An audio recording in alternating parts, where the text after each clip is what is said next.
Good evening. My name is Bradley May. I'm a social work student in the Master's of Social Work program at Spring Arbor University, and I'm shooting this video presentation as the final presentation for Advanced Applied Research Social Work 627 for instructor Amy Koziarski. Today is May 13th, 2018. Happy Mother's Day. For this final assignment in this Advanced Applied Research module, the student has been tasked with producing a video presentation that critically analyzes, monitors, and evaluates interventions, program processes, and outcomes at my internship placement. The agency this student is currently completing his practicum is the Brighton Center for Recovery, or BCR for short. BCR is one of the United States' leading substance abuse treatment centers. The program BCR uses to track and assess outcomes is named the Continued Connection Program, or CCP for short. The student compiled the information used in this assignment through interviews with the aftercare coordinator, the facility director, CCP support personnel, as well as the medical director at BCR. This presentation will highlight the mission statement of the Continued Connection Program. It will evaluate the methods and variables of this program, analyze how these variables are measured, along with how the program is administered and monitored. Finally, this presenter will examine the validity and reliability of the Continued Connection Program, as well as how all of these factors correspond with the mission statement provided and how the program itself affects the community as a whole in both the micro, meso, and macro levels. The specific mission statement for the Continued Connection Program states, the Continued Connection Program is a free aftercare program designed to help you integrate recovery into your daily life. The program offers personalized support and monitoring from Brighton Center for Recovery's aftercare coordinator. And this was retrieved from the ascension.org website 2017. The CCP, or Continued Connection Program, is the actual outcome assessment tool that BCR uses through the data collected. This program is in its infancy, as it has been operating under the current guidelines for just over a year. When this student asked various administrators what assessment tools were used prior to implementation of CCP to track outcomes, the answer most commonly given was that there has never been an assessment tool prior to CCP that had any validity. Raymond Waller, the current director at the Brighton Center for Recovery, wrote the grant to provide funding for CCP through the Substance Abuse Mental Health Services Administration, or SAMHSA, in 2016. And Raymond has spearheaded this program to address the questions of outcomes at this storage treatment facility. The primary method for evaluating outcomes at BCR is the data collected by the aftercare coordinator, Ade Ayesmoju. After signing up and educating current clients on the process and the value of the program, Ade attempts to make multiple contacts with the clients and two of their specified support persons on regular intervals following discharge from treatment. This data informs the facility and program administrators of the occurrence rates of relapse compared to the clients who have maintained their sobriety.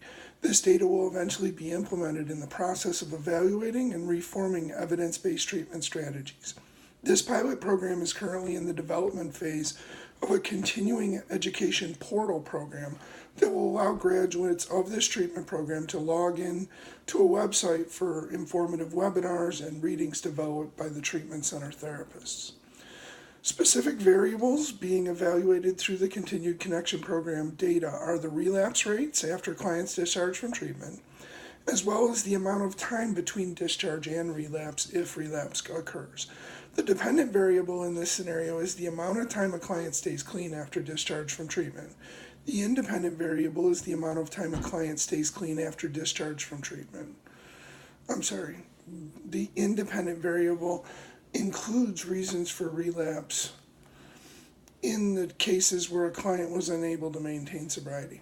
Referencing independent variables in clients who maintain sobriety include the various treatment modalities used while the clients were inpatient, as well as the prescribed aftercare recommendations combined with the varied adherence rates to these recommendations.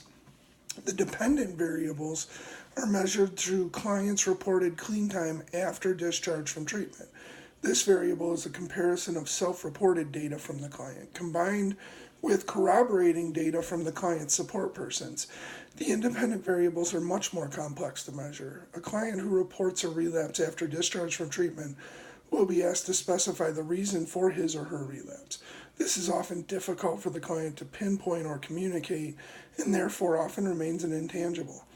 A client who reports that they have been successful in maintaining sobriety after discharge from treatment, upon corroboration from that client's two support persons, will be surveyed at various intervals as to what they did specifically under the heading of aftercare to support his or her sobriety.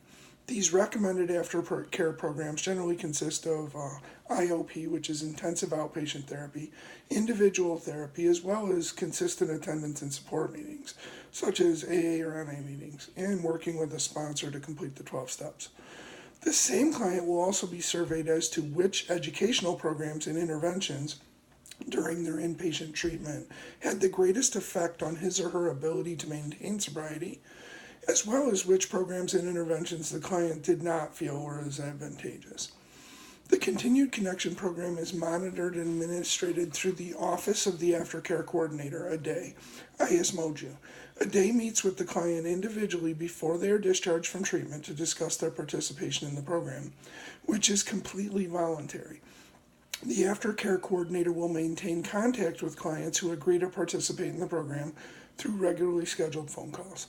When ADAY administers these CCP calls from her office, she not only collects applicable data, but also provides support, education, and a return to symptom relapse prevention education. This information is then reported to the administrators responsible for disseminating the data, the facility director, and the medical director, who are currently compiling first-year data from this 3-year pilot program. Due to the relatively short duration of this pilot program, there has been no conclusions or interventions yet as a result of the gathered outcome assessment data.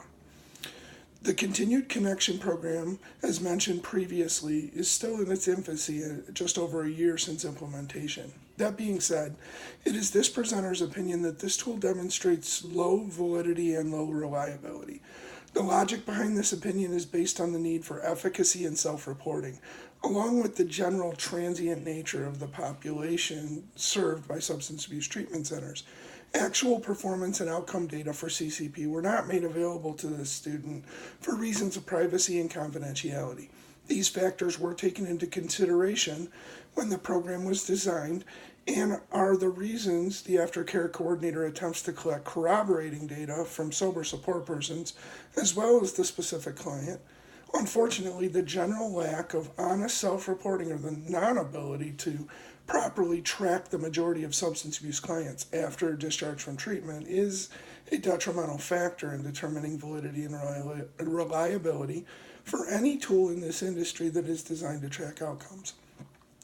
As of the date this student researched data for this paper, no specific data for the CCP program has been published. The medical director at BCR, Dr. Yenga, informed this student in an informal interview that specific outcome data for CCP would be forthcoming, but for the purpose of this assignment, the preliminary findings are concurrent with the national averages on similar studies. Based on the data from current government findings, relapse rates for addiction resemble those of other chronic diseases such as diabetes, hypertension, and asthma. That rate is steady between 40 to 60% rate of relapse, and that data is from the National Institute on Drug Abuse website 2018. Based on informal interviews with the facilitator of the CC program itself, as well as the head of counseling, that data may be slightly optimistic, as they both feel the rate of relapse probably sways closer to 75%. The CCP program is a promising new tool for the positive assessment of outcomes, and BCR will continue to advance this evaluation tool and learn new and better ways to implement future interventions based on findings. As for the question as to what can be done to improve the effectiveness of this evaluation tool, this student is at somewhat of a loss. What we know is the legal system currently has the most effective tool for tracking outcomes in mandated, reported, and test symptoms simply implemented through probation and parole departments throughout this country. this would not be a viable outcome assessment tool for this purpose, given the nature of privacy and self-determinations of the clients in question in private payer treatment. The process for change at this writer's agency is found almost entirely in desire and need. The individual client has to truly want recovery for treatment to be effective, just as that same client has to be completely honest and open in their self-report for the evaluation tool to be successful. At BCR, much of treatment is designed around education and awareness so that each client may be in the best possible position or state of mind to make the decision to change upon discharge from treatment. As of yet, the data collected from CCP is not making a difference in how the agency applies findings for more effective treatment, but the goal is to use the collected data to inform more successful interventions. This assessment tool will assist in the goals of the agency to improve treatment in that CCP will give the leadership team at BCR a clear picture of outcomes and the development of varied program effectiveness over the 3-year span of the study. So next, let us examine how this evaluation data can be used to improve care for clients on a micro, meso, and macro level. On a micro level, the data from this evaluation tool and subsequent research can improve client care based on the evaluation of substance abuse treatment strategies. The leadership at BCR can use this data to effectively implement changes to education and therapy regimens to better enhance outcomes. In theory, this type of evaluation tool is the only effective method for the advancement of treatment techniques in the field of substance abuse. On a meso level, the research data from CCP can assist other substance abuse treatment programs in that those programs can access the data and improve the effectiveness of their own programs based on what is being gleaned from this evaluation tool. In addition, the effectiveness of CCP could further enhance the development of future substance abuse treatment outcome assessment tools. On a macro level, the outcome evaluation study currently being implemented at BCR may have its greatest implications. The national average for rate of relapse, as stated above, remains in that 40 to 60% range, and that average has been fairly stagnant for the last decade. If tools like this can help administrators develop a more effective programming and treatment modalities, the entire nation and even the world can benefit from these findings. So in conclusion, the final question that was posed to this presenter, that is posed by this presenter, is whether or not this program meets its own mission statements and goals. Although this presenter believes reliability will always be a struggle with the substance abuse population, this evaluation tool does have the potential to achieve a higher level of validity than has previously been noted. This potential lies in the educational aspect of the program while clients are inpatient, combined with the validation factor of gathering corroborating data. Adding in the webinars and the post-treatment educational series can only benefit clients. Only after initial and long-term results are published will the actual rates and potential rates of validity and reliability be known. The simplest answer to the opening question as to whether or not this program meets its own goals is this: the more honest participants this program receives, the more closely it will be able to meet its own goals and mission statements. In closing, this author chose substance abuse treatment due to a passion for persons suffering from this debilitating and highly stigmatized group of issues and disorders. The understanding going into this field of study was that the success rates of treatment were historically very low and generally unreliable. Based on that information, the need for a consistently valid and reliable tool for measuring outcomes is crucial to developing better evidence-based treatment plans. The work that BCR is doing through this continued connection program is vital for the advancement of substance abuse treatment in America. And I would like to thank you all for watching my presentation on the continued connection program. Thank you.